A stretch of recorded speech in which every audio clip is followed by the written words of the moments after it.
presença das desembargadoras, componentes da primeira Câmara Criminal, desembargadora Lígia, desembargadora Lira, informando da ausência justificada do desembargador Carneiro Lima. Registramos também a presença do Ministério Público, a pessoa de Sua Excelência, o doutor Procurador de Justiça Marcos Renan Palácio de Moraes, e ainda da Defensoria Pública, a pessoa de Sua Excelência, o doutor Defensor Público Leonardo Antônio de Moura Júnior, este último participando remotamente.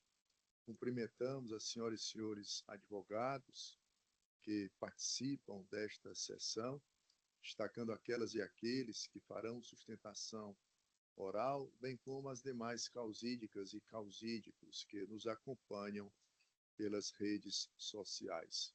Também registramos o trabalho dos servidores do Tribunal de Justiça, colaboradores, estagiários, partes, público em geral. No início da sessão, submeto à apreciação as atas da sessão ordinária. Pois não. Então, submeto à apreciação as atas da sessão ordinária do dia 40, sessão ordinária, perdão, número 43, do dia 4 de novembro, e da sessão extraordinária do dia 6 de novembro, em continuidade à primeira sessão. Podemos considerá-las aprovadas ou alguma restrição? Pela aprovação. Declaro aprovadas as atas. Seguindo o roteiro dos trabalhos, temos a destacar, com prioridade de julgamento, processos com pedido de vista.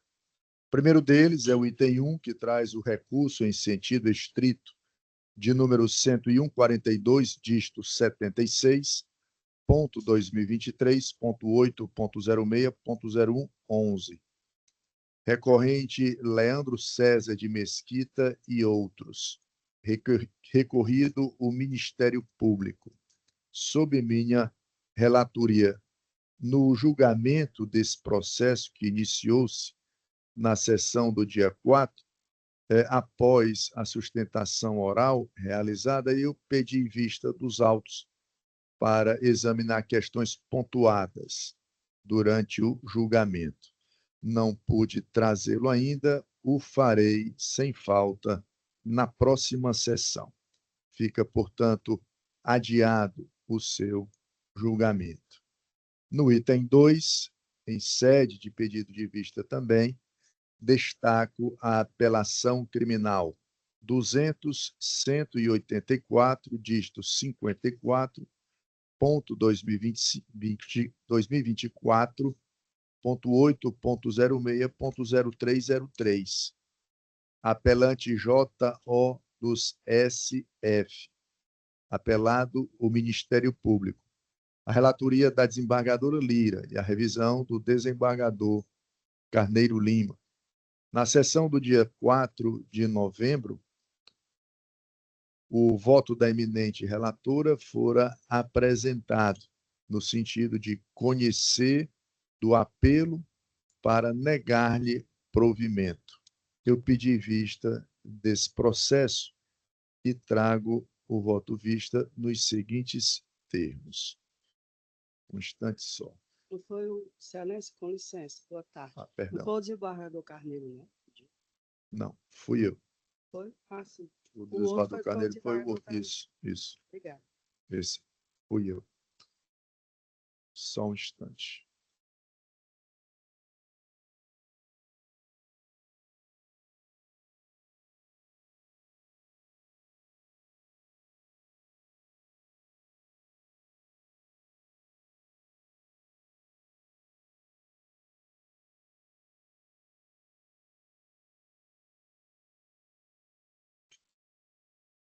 No meu voto vista, adiantando já que venho acompanhando o entendimento da relatora, mas para fundamentar as razões, venho dizendo que houve a negativa de provimento ao recurso defensivo com a rejeição das preliminares suscitadas e, no mérito, foi afastado o pedido absolutório quanto à pretensão de redução da pena sob fundamento de que havia relação de parentesco entre o réu e a vítima, uma vez que o acusado era casado com a tia da vítima.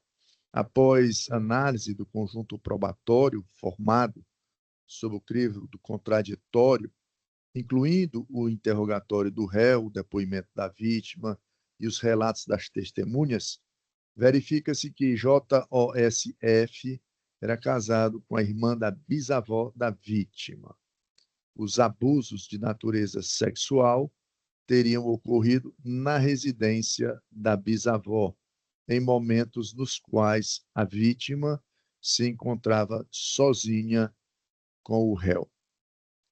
Há depoimento de AS do M, confirmando em juízo que o réu é casado com sua irmã e que a pessoa de G é seu neto. A vítima relatou que quando todos saíam, o acusado lhe pegava e praticava os atos e mostrava os conteúdos, entre aspas, das mídias apresentadas, com pornografia. Na análise da dosimetria da pena, mantém-se a incidência da causa de aumento prevista no artigo 226, inciso 2 do Código Penal, com consequente aumento da pena na fração de metade, por restar caracterizada a relação de parentesco e a autoridade exercida pelo réu sobre a vítima, evidenciada pelo fato de permanecerem a sós em diversos momentos no interior da residência. Corroborando com esse entendimento, eu trago jurisprudência e, concluindo, pontuo. Diante do exposto, acompanho integralmente o voto da eminente relatora pelo conhecimento e desprovimento da apelação. No caso, o julgamento já iniciou com o voto colhido e registrado do desembargador Carneiro, acompanhando a eminente relatora, e eu venho aqui confirmando também o voto da relatora, e de modo que o resultado desta apelação fica por unanimidade, pelo conhecimento e desprovimento do recurso. Excelência, pela ordem. Pois não, doutor Como Marcos? eu não participei da sessão objeto desse julgamento, a guisa, ainda que a título de curiosidade, para eu poder fazer alguma anotação, eventualmente, se for o caso, se a decisão está de acordo com o parecer ministerial. Se Vossa Excelência tem como. Aí temos que ver no processo. Tá certo. Abrir o processo e ver Sim, no sim. processo. O senhor mesmo pode verificar no sistema, ok? Muito bem, na sequência,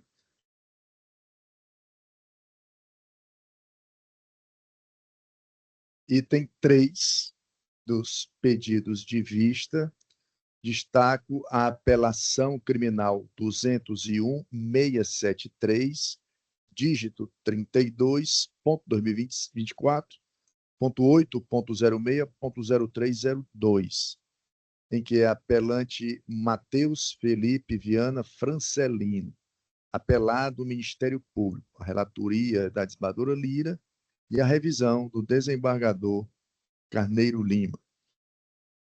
Processo submetido a julgamento no dia 16 de setembro. A eminente relatora votou pelo conhecimento e parcial provimento do recurso. Eu pedi vista desse processo para examinar a matéria, trazendo em 4 de novembro, apresentando meu voto vista em divergência parcial da relatora para conhecer do recurso e dar-lhe parcial provimento. O desembargador, eminente desembargador Carneiro Lima, pediu vista dos autos, né? Não estando presente, o feito fica adiado o seu julgamento para a próxima sessão.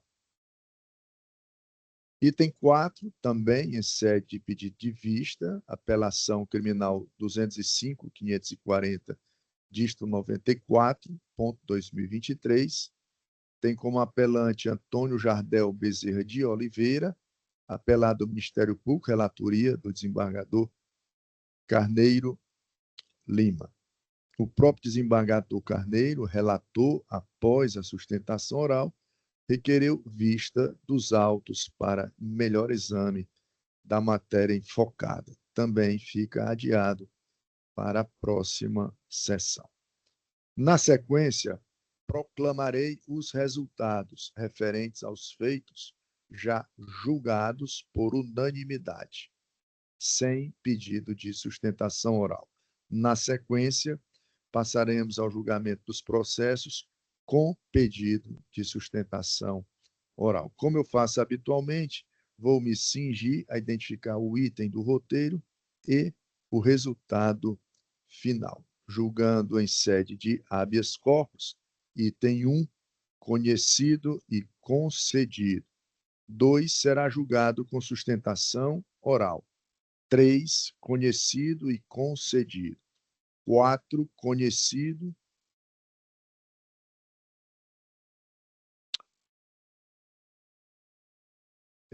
Item 4 não tem votação unânime, né? Item 5, conhecido e concedido. Item 6, conhecido e denegado.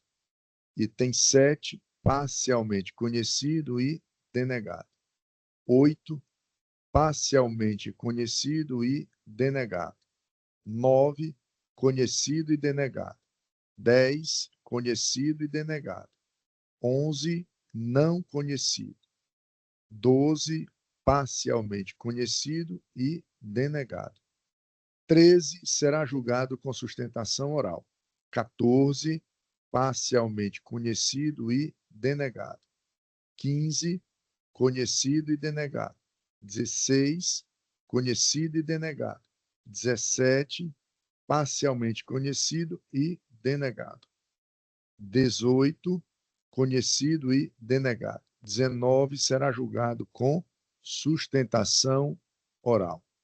20, não conhecido. 21, será julgado com sustentação oral. 22, prejudicado. 23, não conhecido. 24, conhecido e denegado. 25, não conhecido. 26, será julgado com sustentação oral. 27, parcialmente conhecido e denegado. 28, parcialmente conhecido e denegado. 29, parcialmente conhecido e denegado. 30, conhecido e denegado. 31, conhecido e denegado. 32, conhecido e denegado. 33, não conhecido, mas de ofício parcialmente concedido. 34, conhecido e concedido. 35, conhecido e denegado com recomendação. 36, conhecido e denegado. 37, conhecido e denegado. 38, parcialmente conhecido e denegado. 39, será julgado com sustentação oral. 40, parcialmente conhecido e denegado. 41, conhecido e denegado. 42, conhecido e denegado. 43, conhecido e denegado com recomendação.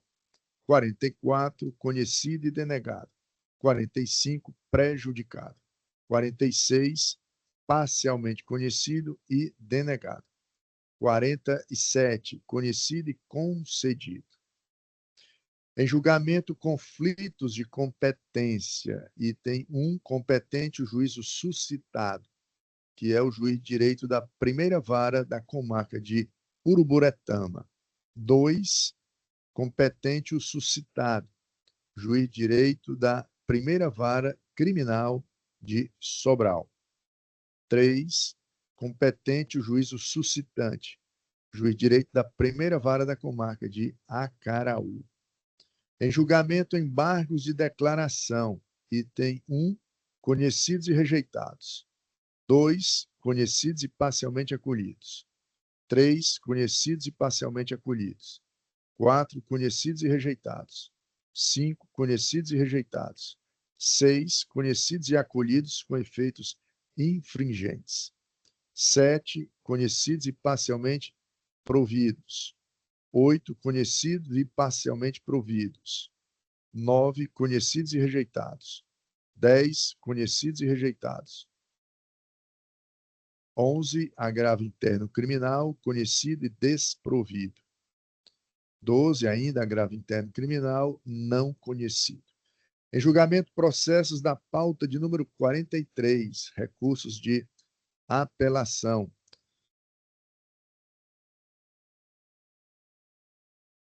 Eu posso declarar logo.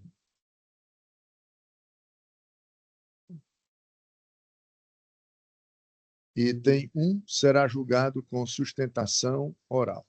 2, processo de relatoria do desembargador Carneiro, adiado. 3, idem. O mesmo acontecendo com os itens 4, 5. Item 6, pauta de número 45. Ainda em julgamento, apelação criminal, conhecido e parcialmente provido, o recurso de Elaine Cristina Feitosa Marques. Não conhecido, os recursos de Sebastião Tavares de Souza Neto e Creuza Vieira de Souza. 7, de minha relatoria, essa apelação foi retirada de pauta para diligências. Inclusive, havia pedido, né, de sustentação oral, mas que ficam prejudicadas essas sustentações, porque fora, pelo menos por enquanto, transformado o julgamento em diligências.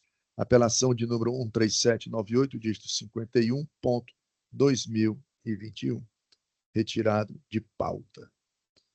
Item 8, conhecido e desprovido o apelo. 9, será julgado com sustentação oral. 10, conhecido e desprovido. 11, conhecido e parcialmente provido. 12, conhecido e parcialmente providos os recursos das defesas. Conhecido e desprovido o recurso do Ministério Público. 13, conhecido e desprovido. 14, conhecido e desprovido. 15, conhecido e parcialmente provido. 16, conhecido e parcialmente provido. 17, conhecido e parcialmente provido.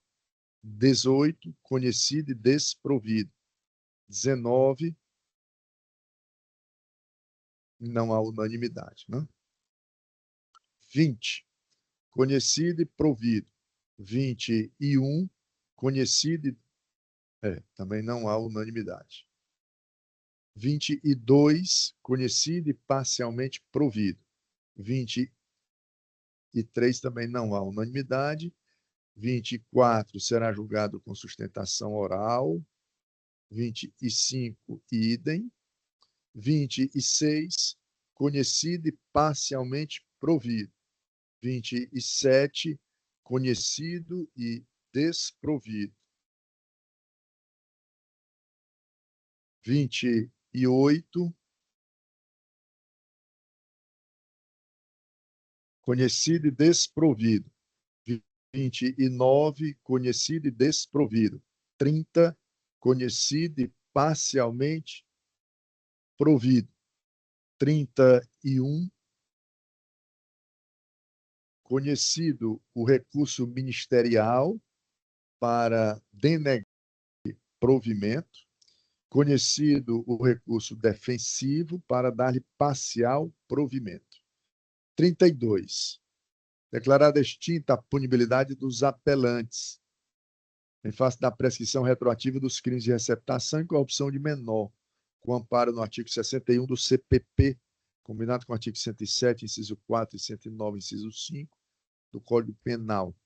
Prejudicado o recurso manejado por Raquel Rodrigues de Medeiros, conhecido parcialmente do apelo proposto por Israel Bruno Lima Caetano e dado parcial provimento, no sentido de reduzir a sanção pecuniária em face do crime de roubo, nos termos do voto da relatora. 33, conhecido e parcialmente provido o recurso do Ministério Público, parcialmente conhecido e parcialmente provido o recurso de Rodrigo Viana da Silva. 34, conhecido e desprovido o recurso de Emanuel Alves Cavalcante, parcialmente conhecido e desprovido o recurso de Moisés Lemos dos Santos. 35, conhecido e provido. 36, conhecido e desprovido.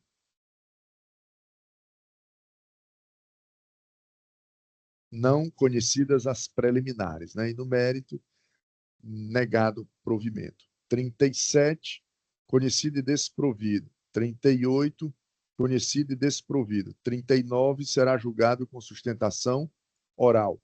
40, conhecido e desprovido. 41, conhecido e desprovido. 42, parcialmente conhecido e desprovido. 43, parcialmente conhecido e desprovido. 44, não conhecido o recurso proposto por Maico Douglas Jorge da Silva, conhecido e negado provimento às apelações intentadas por Tiago Vitor Cruz, Carlos Miguel Brindeiro da Silva. 45, adiado.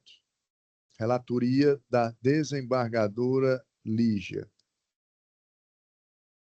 46, conhecido e desprovido. 47, conhecido e desprovido. 48, parcialmente conhecido e desprovido. 49, conhecido e desprovido. 50, conhecidos os recursos de negado provimento dos recursos interpostos por Kelton Jonathan Mendes Reis e Antônio Cláudio Fernandes Moura, dado parcial provimento ao recurso de Francisco Fábio dos Santos, redimensionando-se a pena. De ofício, procedida a correção de erro material no cálculo das penas impostas aos corréus. 51, conhecido e desprovido. 52, conhecido e provido.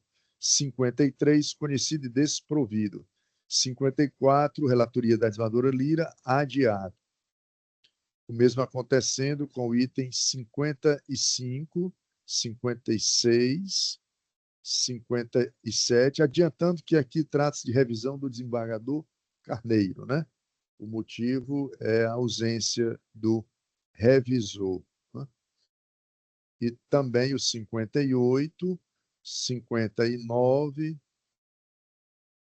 60, 61, 62, 63, 64, 65, 66, 67, 68, 69.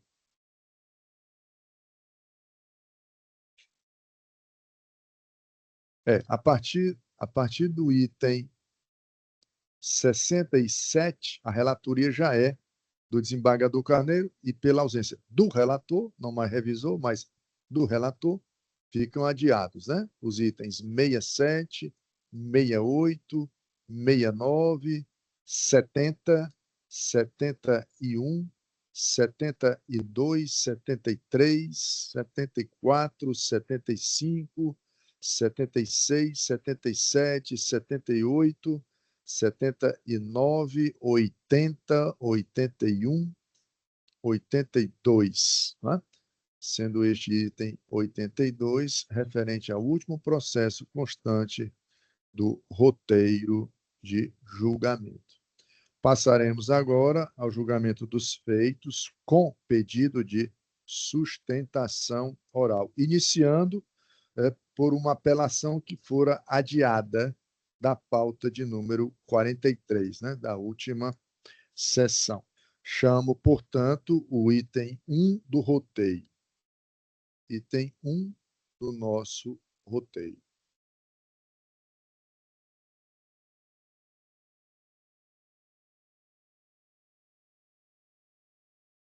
Processo de pauta. Item 1 de pauta.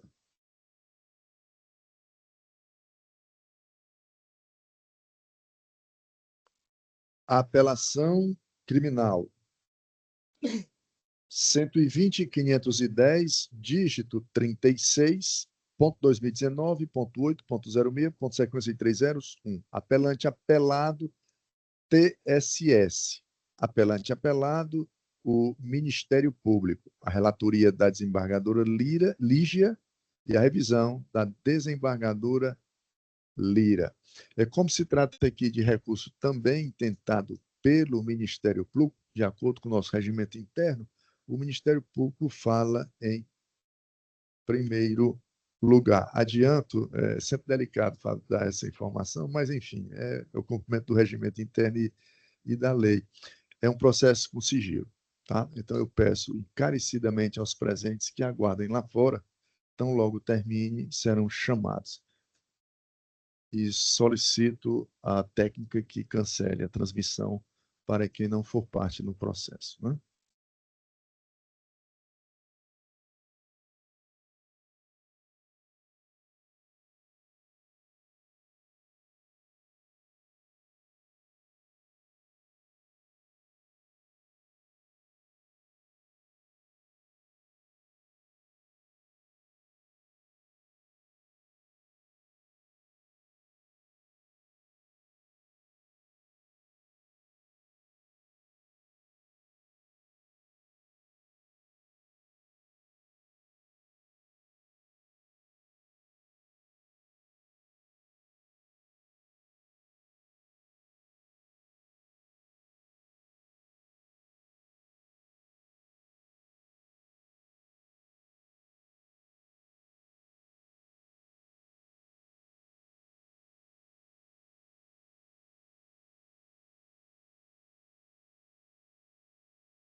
Então, aqui eu formava um grupo de seguranças, o carro que o Bolsonaro ia e fazia esse treinamento antes para que as pessoas de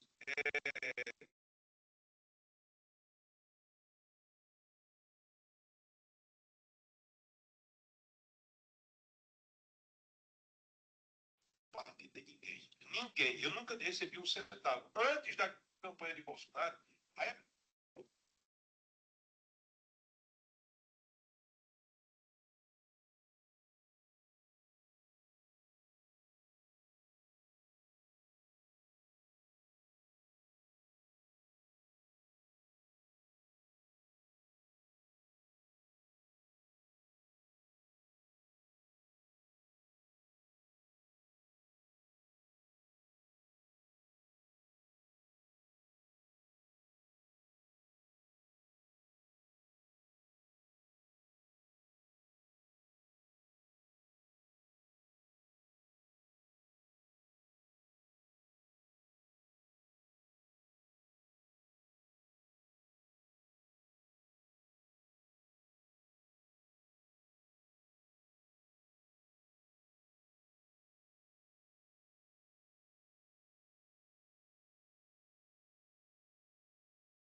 Torne ao recinto. Obrigado, senhor presidente. Nada. Boa tarde.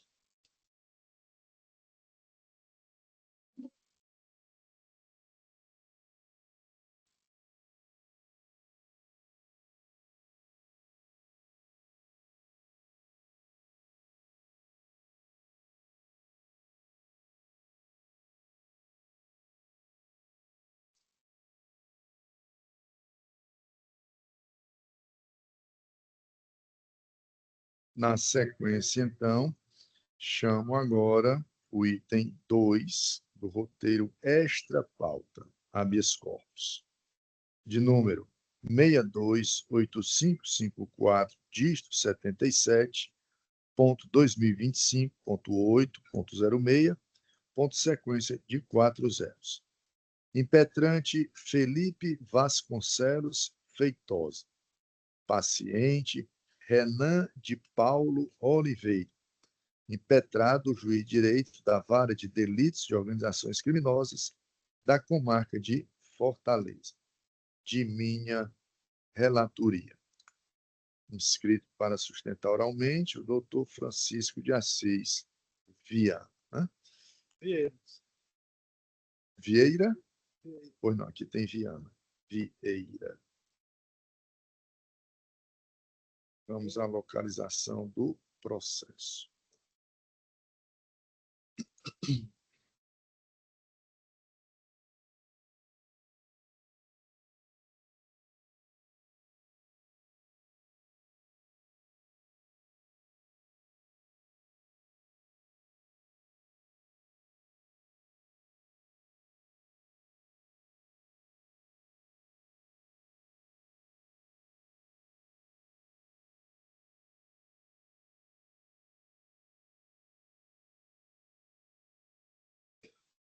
Eu me reporto ao doutor Francisco de Assis Vieira, nobre advogado, que inscrito está para sustentar oralmente, para dizer que é de praxe dessa Câmara e também da sessão criminal, quando o relator vem de conceder a ordem e os demais membros da turma julgadora já votaram acompanhando o relator, se antecipar este resultado ao advogado no sentido de indagar, sabedor da concessão da ordem, ainda assim insiste em apresentar razões em sustentação oral, ou se, em nome do princípio da celeridade, se dispensa as razões orais e se contenta com a leitura do projeto de ementa. Sim, Excelência. Em atenção ao princípio da celeridade, a defesa se abstém de apresentar Pois não. suas razões orais. Passarei, então, à leitura do projeto de ementa. Questão em discussão. Há duas questões em discussão. A primeira delas, verificar a possibilidade de análise da licitude das provas obtidas via extração de dados telefônicos e relatórios do COAF, em sede de habeas corpus. 2. Apurar a existência de fundamentos contemporâneos e idôneos à manutenção da prisão preventiva do paciente, considerando a suficiência de medidas cautelares diversas. Razões de decidir. A ausência de impugnação prévia perante o juízo de origem quanto à licitude das provas obtidas impede o conhecimento da matéria em sede de habeas corpus, sob pena de configurar indevida supressão de instância. A análise da validade das provas questionadas demanda revolvimento do conjunto fático-probatório, providência incompatível com a via estreita do habeas corpus. O decreto de prisão preventiva carece de fundamentação contemporânea quanto ao risco atual à ordem pública, não sendo suficiente por si só a referência a movimentações bancárias suspeitas ocorridas em período pretérito. Inclusive, só um parênteses oral, quanto a essa matéria aqui, eu mesmo já tive decisão reformada pelo STJ nesse sentido. Voltando. A menção pelo Ministério Público à continuidade de transações suspeitas até 2025 não supre a ausência dessa informação no decreto preventivo, sendo vedada sua complementação por decisão posterior.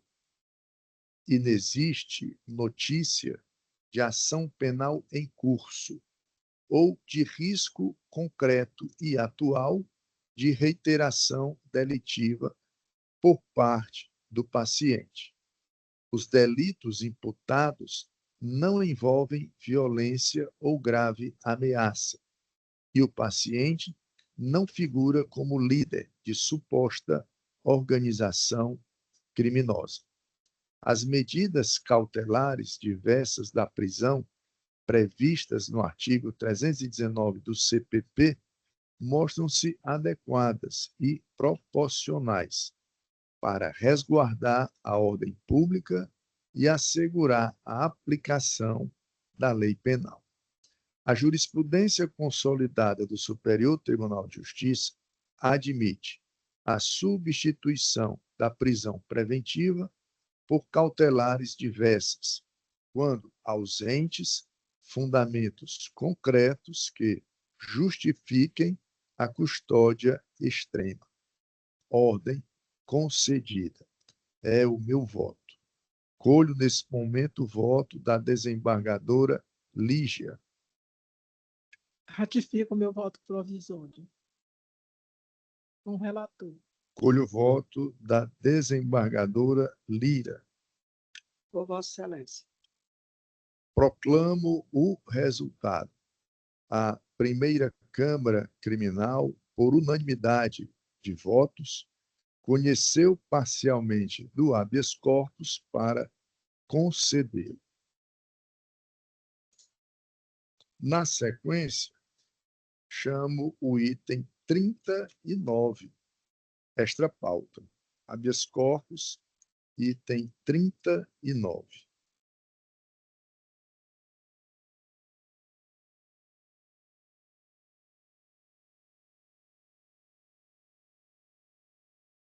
Habeas corpus de número 628098, dígito 30.2025.8.06, ponto sequência de 4 zeros. Impetrante Luciano Dantas Sampaio Filho. Paciente Valdeci Oliveira dos Santos. Impetrado o juiz de direito da primeira vara da comarca de Cascavel. A relatoria é da desembargadora Lira.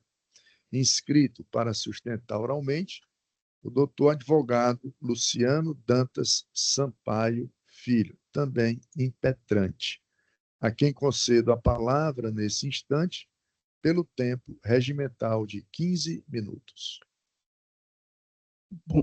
Boa tarde a todos e a todas.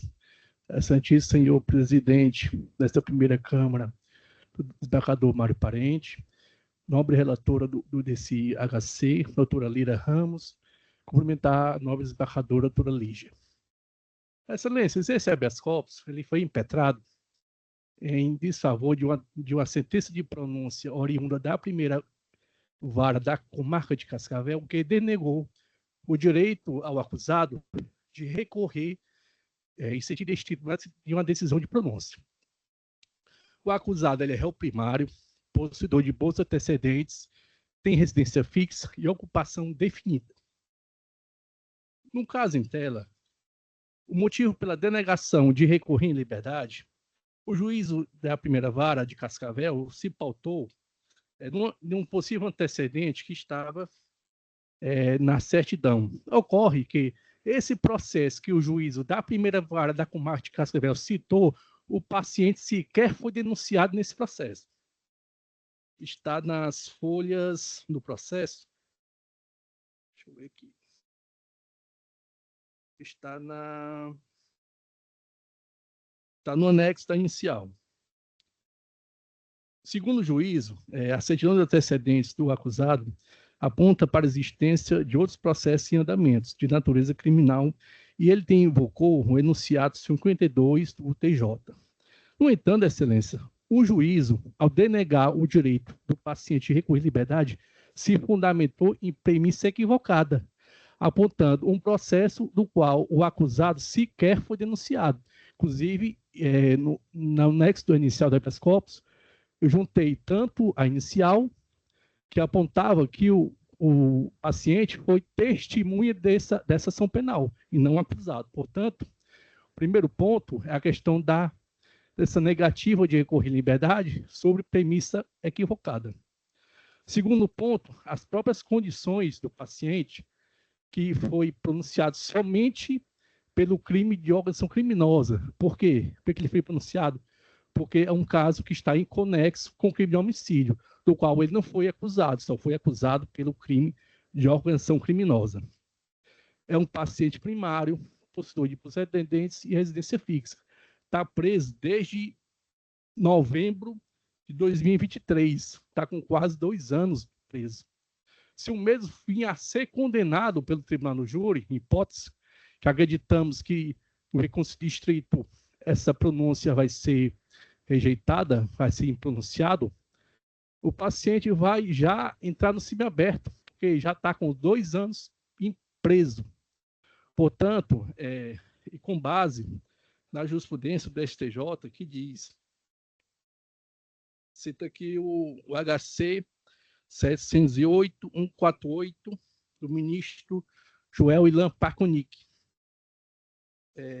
Conquanto os tribunais superiores admitam a prisão preventiva para interrupção de atuação de integrantes da organização criminosa, a mera circunstância do agente ter sido denunciado em razão desses delitos não justifica a imposição automática da custódia, devendo-se avaliar a presença dos elementos concretos previstos no artigo 312, como risco de reiteração delituosa ou indícios de que o grupo criminoso continua a atividade. Ora, o paciente nunca foi preso nem processado, é réu primário e, portanto, não há que se falar de possível reiteração.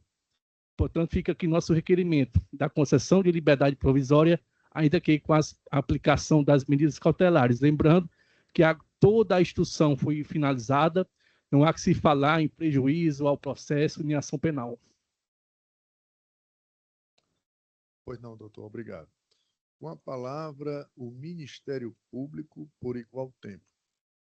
Excelentíssimo senhor desembargador presidente, excelentíssima senhora desembargadora relatora, excelentíssima senhora desembargadora Lígia. A rigor, o doutor advogado, ao mencionar que sua excelência, a juíza singular, aliás, o juízo singular, se pautou em premissa indevida, não procede. O juiz, a rigor, quando decretou, manteve a prisão preventiva ao pronunciar o réu, o fez por 2 circunstâncias. Uma, porque já havia, sim, um inquérito em andamento, embora ele não tenha sido realmente, posteriormente, denunciado. Mas numa segunda premissa, sobre a periculosidade do acusado. O paciente é apontado nos folhos como uma pessoa de alta, eu vou usar aqui a expressão que está consignada, periculosidade face ao envolvimento com a organização criminosa, sendo evidente a gravidade concreta do crime imputado a ele. Ele é apontado, inclusive, como líder do Comando Vermelho na comunidade da Bica, lá na comarca de origem. De modo que se me apresentou muitíssimo proficiente, muitíssimo idôneo, muitíssimo lúcido, a decisão interlocutória de Sua Excelência, a douta, eminente e insígne desembargadora Lira Ramos de Oliveira, ao consignar expressamente às folhas 98, citando um precedente do Superior Tribunal de Justiça, acrescenta Sua Excelência a pundonorosa desembargadora relatora, abro aspas, não se verifica qualquer teratologia na decretação da prisão preventiva, a qual observou os requisitos legais e está em consonância com a jurisprudência consolidada dos tribunais superiores, que admite a segregação cautelar quando demonstrada, com base em dados concretos, a necessidade da medida para a preservação da ordem pública. Fecho aspas. E aqui, repriso, o Ministério Público antevê a seu juízo que o acusado, o paciente, põe em risco a ordem pública, se solto for, em face da periculosidade acentuada dele e da gravidade concreta do crime que lhe é imputado. E tudo isso está evidenciado pela atuação em facção criminosa armada e pela suposta colaboração dele para um homicídio qualificado, justificando tudo, portanto, a mais não poder, a segregação cautelar como medida necessária à garantia da ordem pública, sendo insuficiente as condições pessoais favoráveis à aplicação de medidas cautelares diversas, como já é de todos nós sabido, amplo e fartamente pontificado pela jurisprudência nacional. Portanto, constata o Ministério Público que, após regular instrução processual, o paciente foi pronunciado por crime conexo à prática do homicídio qualificado, ou seja, o de integrar a organização criminosa armada, com atuação, repriso, na comunidade de Bica, em Cascavel, onde ele é apontado como chefe dessa famigerada facção criminosa denominada Comando Vermelho.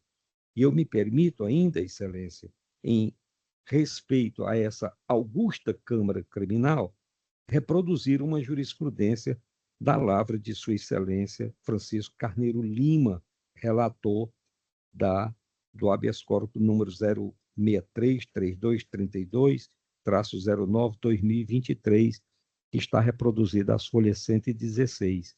E também me permite, já finalizando, reproduzir jurisprudência do Superior Tribunal de Justiça no agravo regimental no HC 157.865 de Santa Catarina, como a seguir será dada a conhecer, abro aspas, a periculosidade do agente, evidenciada pelo modus operandi, a necessidade de interromper a atuação de integrantes de organização criminosa e o risco de reiteração delitiva constituem fundamentos idôneos para o decreto preventivo nos termos do artigo 312 do Código de Processo Penal.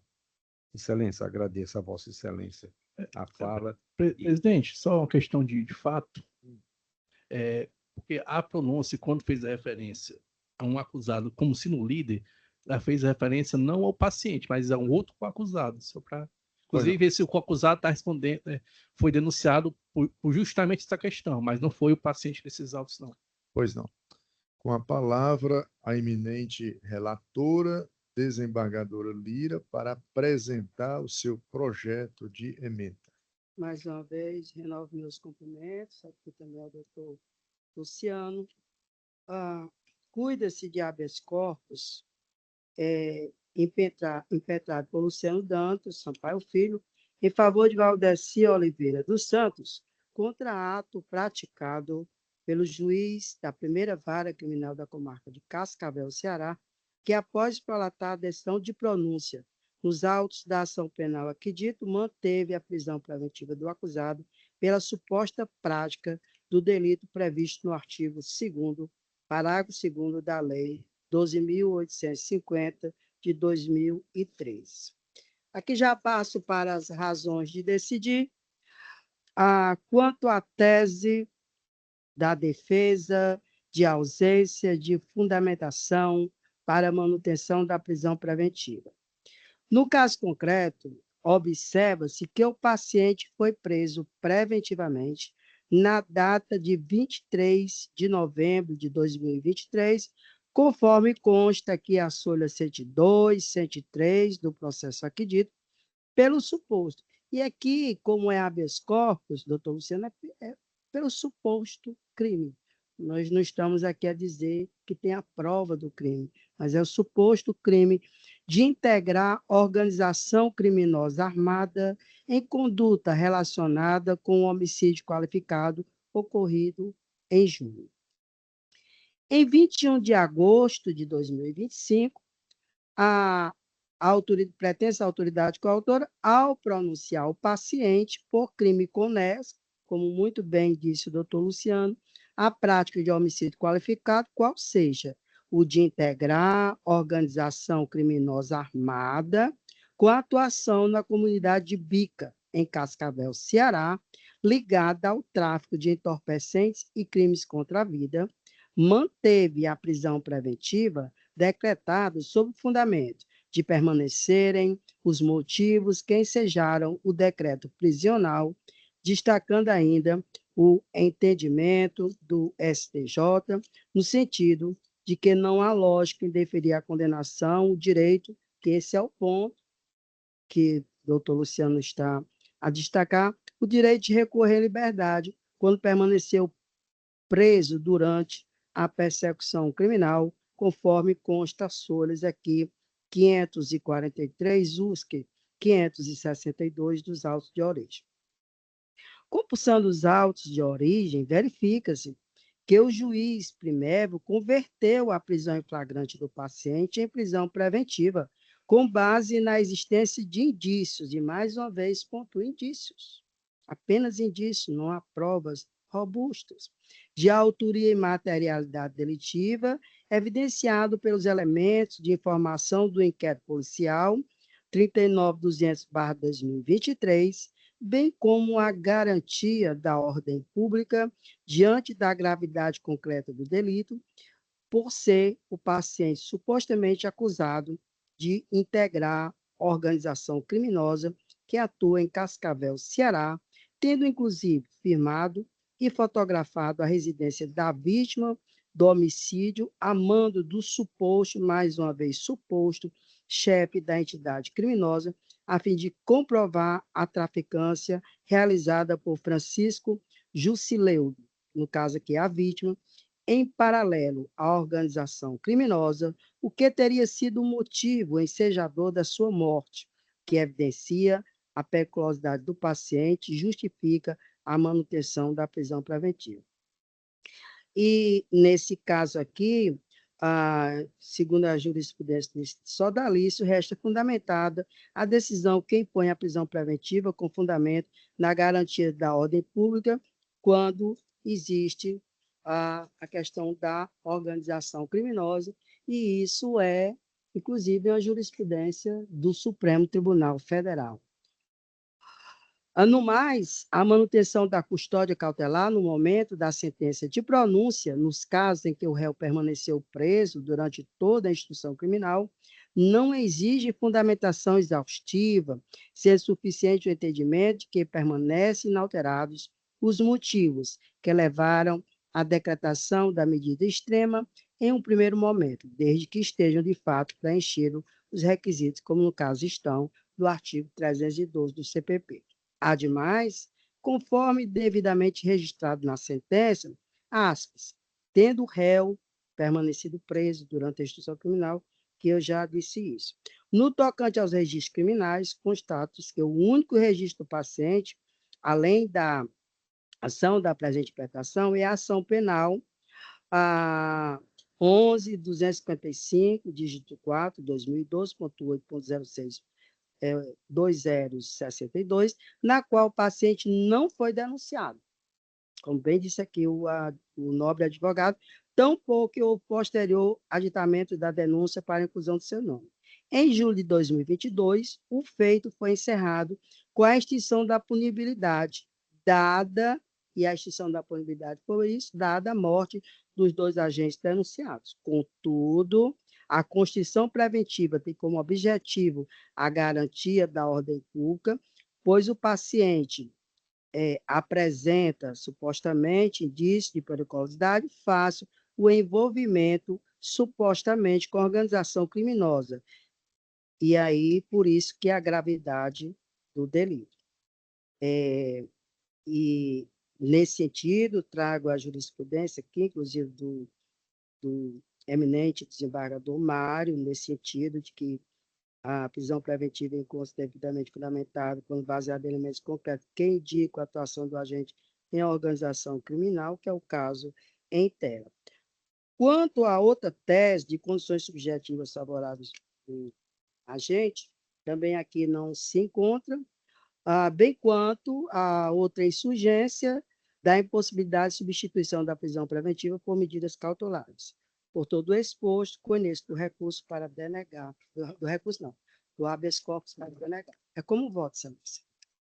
Pois não, desembargadora Lira, eu já havia dado o voto provisório em acompanhamento ao entendimento de Vossa Excelência, e aqui ratifico, reanalisando aqui a matéria, e fundamentalmente o entendimento de Vossa Excelência se esteia naquilo que a jurisprudência também vem se apoiando, havendo indícios de integrar, né, organização criminosa, de acordo com a jurisprudência nacional, há aí fundamentação legítima, idônea, para determinar a custódia preventiva. Eu sinto dificuldade de lembrar aqui de memória decisão judicial, pelo menos dos últimos tempos, né, que entenda existirem indícios de participação em organização criminosa e o judiciário se contente com medidas cautelares ou algo do tipo, né? É certo que aqui não se está julgando o mérito, não se trata disso.